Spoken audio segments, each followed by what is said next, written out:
In the vast world of Pokemon, there exists a special series that diverges from the traditional trainer-centric adventures. This is the world of Pokémon Mystery Dungeon Blue Rescue Team. Released in 2006 for the Nintendo DS, this game captured the hearts of fans with its unique gameplay and compelling story. But how did this innovative game come to be? The roots of Pokémon Mystery Dungeon Blue Rescue Team can be tracked back to a game series known as Mystery Dungeon.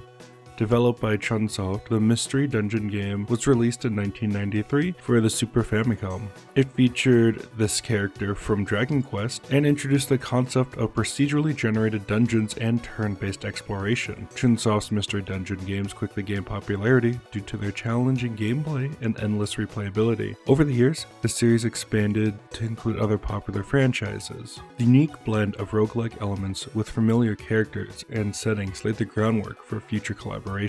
By the early 2000s, Pokemon had become a global phenomenon. Game Freak and the Pokemon Company were consistently exploring new ways to expand the franchise beyond the main game series. Recognizing the potential of the Mystery Dungeon format, they saw an opportunity to create a game that would appeal to both Pokemon fans and Mystery Dungeon enthusiasts. In collaboration with Chunsoft, development for Pokemon Mystery Dungeon, Red Rescue Team, and Blue Rescue Team began. The goal was to create a game that maintained the core mechanics of the Mystery Dungeon series while incorporating the beloved world of Pokemon. Red Rescue Team was developed for the Game Boy Advance, while Blue Rescue Team was designed for the Nintendo DS. This dual release strategy mirrored the approach of the mainline games, encouraging players to experience the adventure on both platforms. The development team introduced several innovations to blend the Pokemon universe with the Mystery Dungeon gameplay. Players would start by answering a personality quiz to determine which Pokemon they would become. This personal touch added depth and replayability as players could experience the game from a perspective of a different Pokemon. In Blue Rescue Team, players explored dungeons, battled wild Pokemon, and formed rescue teams. The story focused on natural disasters affecting the Pokemon world, and the protagonist's quest to discover the cause and restore balance. This narrative-driven approach set it apart from the main game series, offering a more immersive and emotional experience. On its release in 2006, Pokémon Mystery Dungeon Blue Rescue Team was met with positive reviews. Critics and players praised its engaging story, strategic gameplay, and the innovative concept of playing as a Pokémon. The game's success paved the way for future entries in the Pokémon Mystery Dungeon series, cementing its place in the hearts of fans. Now, we'll get to the story of Pokémon Mystery Dungeon Blue Rescue Team, so spoilers ahead. As I wake up, I don't recognize my surroundings. But before I can get my bearings, a Charmander approaches me. After we introduce ourselves, a Butterfree approached us and asked us to go to Tiny Woods and help their child, so Charmander and I went into Tiny Woods to search for the lost Caterpie, fighting other Pokemon along the way who were disturbed by the fissures. I'm still trying to get accustomed to my new body. I don't even know how to use any special attacks yet. I'm just trying to get by tackling them while I figure it out. After traversing a few floors now, on floor 3, I think I'm starting to get it. My tackle seems to be hitting a lot harder. Hopefully this will help us get to Caterpie quicker. After helping out Butterfree and Caterpie, Charmander offers me a place to stay. He also gives me the grand tour, starting with the mailbox. He proceeds to tell me that the fissure Caterpie fell into isn't an isolated incident, and that it has been happening all over. Then offers to start a rescue team with me and help other Pokemon that are in need. I agree to form the team. Team Marvels is what we call it. After forming our team and going on rescue missions, one night I had a strange dream. After that dream, Charmander and I head out on more rescue missions, gaining more experience as a Pokemon and building our reputation as a team. Even still, every night I keep having that weird dream. Before going on our next mission, we go through the main town and running into Shiftry, who is denied to help Jumpluff. After Alakazam of Team ACT scolds Shiftry, he agrees to help, so Charmander and I continue to go on rescue missions. Until one day, Gengar and his team ransack our base and talk about world domination, even though Team Meanies took our rescue request. We still took on more jobs, building our skills and reputation even more, until at the end of Sinister Woods, when we were trying to rescue Metapod, Team Meanies tried to stop us. After a tough battle, we were able to beat Team Meanies and reunite Metapod with Caterpie. Charmander and I go on more rescue missions until we go out to help Jumpluff, who is still stuck even after Shiftry went to help. As we arrive to help them, Zapdos descends from the clouds, taking Shiftry. So Charmander and I ascend Mount Thunder to free Shiftry after fighting Zapdos. It was a tough fight, especially being a water type. I was at a severe disadvantage. But Charmander and I were able to defeat them and free Shiftry. After helping Shiftry, Charmander and I go on more rescue missions before being summoned to the Great Canyon by Xatu. who tells Charmander and I of a tale of a human who was turned into a Pokemon. Long ago, there was a human who touched a tail of Ninetales, so Ninetales placed a curse on them. But a Gardevoir stepped between them, taking the curse onto themselves. After that, the human left the Gardevoir behind. Could I have done this? Was the legend talking about me? Charmander and I go back to town to find that Gengar has been spreading rumors that I am the person from this legend, and that the legend is connected to the natural disasters that are happening. So the only way to stop them are to get rid of me permanently. So Charmander and I run, leaving everything behind to find the truth behind the legend and clear my name.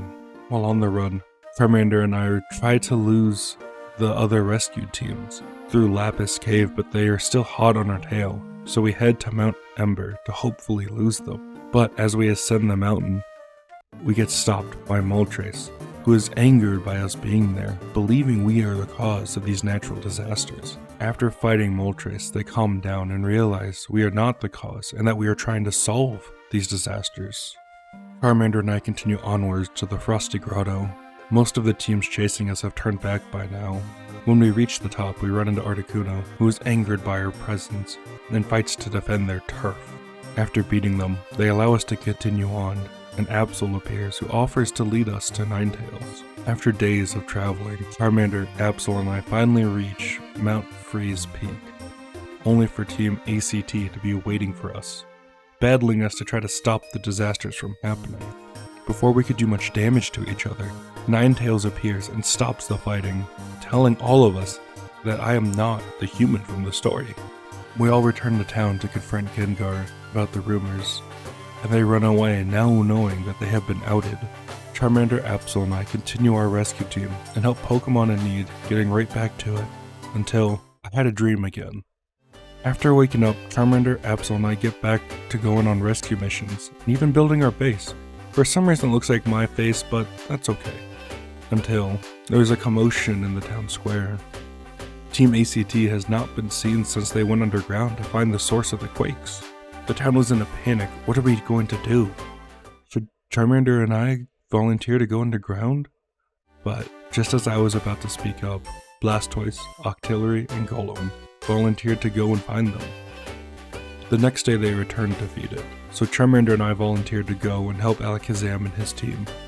After traversing Magma Cavern, we come across Charizard and Tyranitar, who have been defeated, and tell us that Alakazam is still fighting, so Charmander, Absol, and I rush in to help them. Just as we approach Alakazam, he gets teleported away, and Groudon appears as the fight commences.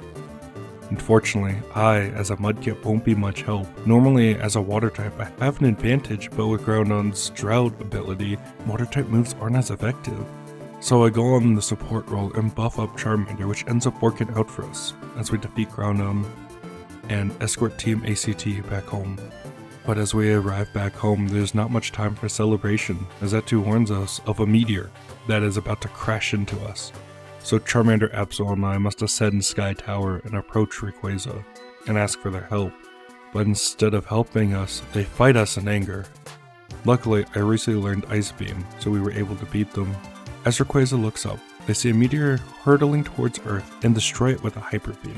With the world now at peace, my time here has come to an end. So I look towards Charmander and the rest of the town, all of my friends that I have made on my journey, and say farewell as I ascend upwards and return to my role as a human. Blue Rescue Team and its counterpart, Red Rescue Team, established a new subgenre within the Pokemon franchise. The blend of roguelike elements with the beloved Pokemon universe created a unique and enduring appeal.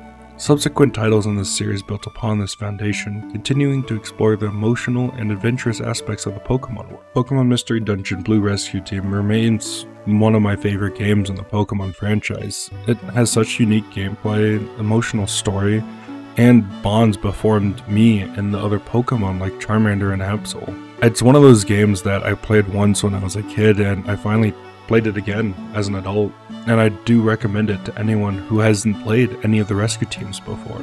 If you have played any of the rescue teams before, let me know which Pokemon you got when you took that quiz. Until next time, happy training.